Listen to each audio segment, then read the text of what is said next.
நம்ம வீட்டிலங்க ஒரு நல்ல காரியம் நடக்கணும், இல்லை நம்ம வீட்டில் யாருக்காவது ஏதாவது ஒரு கஷ்டம்னா நம்ம அம்மனுக்கு வேண்டிட்டு, அம்மா நான் உனக்கு புடவை சாத்துறேன், நல்லபடியாக எனக்கு என்னோடய காரியத்தை நிறைவேற்றி வையுமான்னு நம்ம வேண்டுவோம்ல.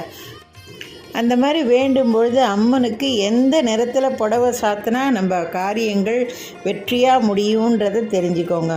வீட்டில் சுபகாரியம் நடக்கணும் அப்படின்னு சொன்னால் மஞ்சள் நிற புடவை, வேலை வாய்ப்பு கிடைக்கணும், கல்வி அறிவு வேணும்னா பச்சை நிற புடவை, நம்ம வீட்டில் என்றைக்கும் மகிழ்ச்சி, சந்தோஷம், ஒற்றுமை, மன நிம்மதி நிலைச்சிருக்கணும்னா மாம்பழ நிற புடவையும், வேலை செய்கிற இடத்துல பதவி உயர்வு, வருமானம் அதிகரிக்கணும்னா ஆரஞ்சு நிற புடவையும், எதிரிகளோட தொல்லையிலிருந்து விடுபட சிவப்பு நிற புடவையும் அம்மனுக்கு சாத்தி நம்ம வழிபட்டோம்னா சகல சௌபாக்கியங்களோட அம்மா நம்மளை நல்லபடியாக வாழ வைப்பாங்க.